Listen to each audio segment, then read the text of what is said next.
মোটামুটি বছর দুই যাবৎ আলোচনার বিষয়বস্তু হয়ে দাঁড়িয়েছে এই আঙ্গুর চাষ। অনেকেই বলতেছে বাংলাদেশের প্রেক্ষাপটে আঙ্গুর চাষ সম্ভব না, আবার অনেকেই বলতেছে না বাংলাদেশে তো আঙ্গুর চাষ হয়।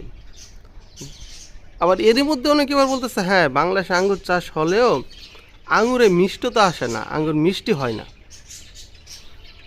তো কথা বিশ্বাস না করে ভাবলাম যে যেহেতু অনেকে হচ্ছে এই কথাগুলি বলতেছে, নিজে দুই একটা আঙুর গাছ পরীক্ষামূলকভাবে লাগিয়ে দেখি আঙুর হচ্ছে মিষ্টি হয় আর আঙুর ধরে কিনা। তো সেই প্রেক্ষাপটে গত 10 মাস আগে 3টি আঙুরের চারা কিনে আনলাম, রোপণ করলাম, মোটামুটি ফলন হয়েছে। আর হচ্ছে ফলনেরই হচ্ছে অবস্থা এখন। কিন্তু সবচেয়ে অনুতাপের বিষয় হচ্ছে যেটা, বাজারের আঙুরের সাইজের তুলনায় এই জাতটা হচ্ছে একেবারেই ছোট। বাজারে হচ্ছে সচরাচর যে আঙুর পাওয়া যায় সেটার তুলনায় এর সাইজ অনেক ছোট। কিন্তু আমি আঙুরটা খেয়ে দেখেছি, হ্যাঁ মিষ্টি, ভালো মিষ্টি আছে। তবে হচ্ছে প্রথমেই আমি যেটা ভুল করেছি সেটা হচ্ছে জাত নির্বাচনে।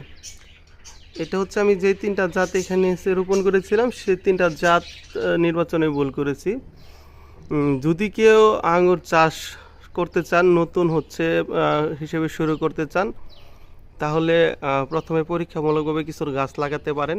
তবে হ্যাঁ আরেকটা কথা হচ্ছে সেটা হচ্ছে বাংলাদেশে এখন কিন্তু বেশ কিছু পরীক্ষিত জাত আছে, ওই জাতগুলি হচ্ছে আপনি নির্বাচন করতে পারেন, তাহলে হচ্ছে আপনি হচ্ছে সফল হবেন। যেরকম এবছর আমি কিন্তু বেশ কিছু জাত কালেক্ট করেছি যেগুলি পরীক্ষিত জাত। তার মধ্যে হচ্ছে বাইকোনর, অ্যাকোলো, তারপরে হচ্ছে ডিকসন, ভ্যালেস, গ্রিংলং, জয় সিডলেস, এরকম হচ্ছে বেশ কিছু জাত আমি সংগ্রহ করেছি আবারও দেখার জন্য। তবে হ্যাঁ যেহেতু হচ্ছে আমার এখানে ফলন হয়েছে, ফলনের হচ্ছে ফলনগুলি হওয়ার পর আবার খেয়ে দেখলাম যথেষ্ট পরিমাণ মিষ্টি। তাহলে আশা করা যায় যেগুলি পরীক্ষিত জাত, এই জাতগুলি থেকে ভালো একটা ফলাফল অবশ্যই আসবে। এটা হচ্ছে আমার 10 মাস আগে লাগানো গাছ। এটা শুধু আমি পরীক্ষামূলকভাবে লাগিয়েছিলাম দেখার জন্য কি অবস্থা হয়। মাশাআল্লাহ খারাপ হয়নি, ফল ভালো, বেশ কয়েকটি থোকা এসেছে। কিন্তু সমস্যা একটাই, এটা হচ্ছে একদম ছোটো হয়েছে। আর হচ্ছে এই যে এই সাইজ,